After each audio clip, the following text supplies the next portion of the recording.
Good morning, everyone. It's Thursday, September 4th, 2025. My name is Sam Shalhoub, and it's time for your daily dispatch. First up, Representative Comer says that the Biden investigation that they're involved with could make all of Joe's pardons null and void. Is the auto pen coming back into focus?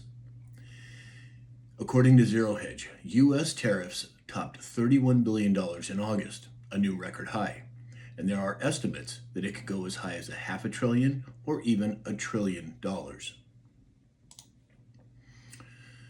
Secretary of Defense Pete Hegseth had a presser yesterday, and he said that the decimation of narco-terrorist cartel boats from Venezuela is only the beginning.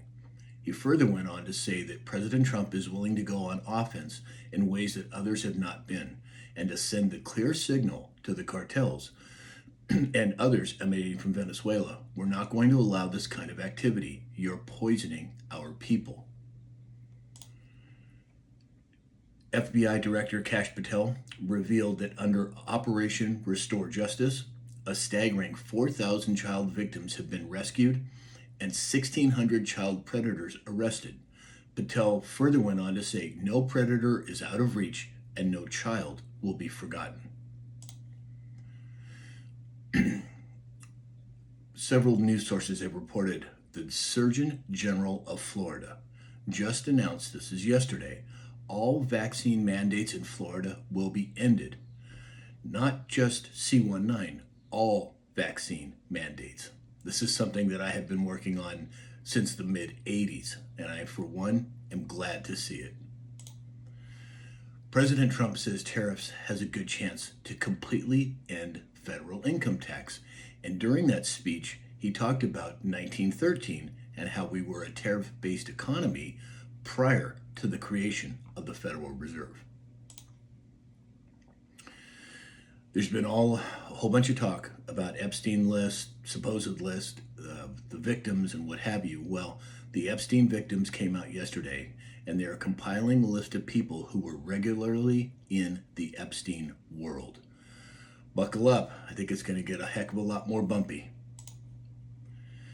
The United Arab Emirates, the UAE, has told the Trump administration that Israeli annexation of the occupied West Bank would harm the Abraham Accords and undermine the president's hopes of expanding them. Will this be the trigger that flips the switch on Israel? Well, we know that Israel was saved for last. Maybe this is it. According to Bitcoin Magazine, a $686 billion U.S. bank is now allowing Bitcoin custody services for institutional investors and added support for Bitcoin ETFs. Now, if you'd like to learn how to get into Bitcoin, how to buy it and hold it, go to samshalhoub.com. You can book an appointment directly with me, and I'll walk you through the process. And then lastly today, Dave over at News Treason posted this yesterday and brought it to my attention. He was quoting Nick Sortor on X. Hundreds upon hundreds of military vehicles have been spotted on a train in the middle of Washington, D.C. This is the same track used when President Trump brought tanks in for the military parade. Certainly something to keep an eye on, because as I said, it's bound to get a little bumpy here in the near future, but stay confident, we're moving in the right direction.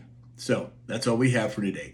Keep in mind, we will be going live this morning at 9 a.m. Pacific time on all platforms, TikTok, Rumble, X, Facebook, and YouTube.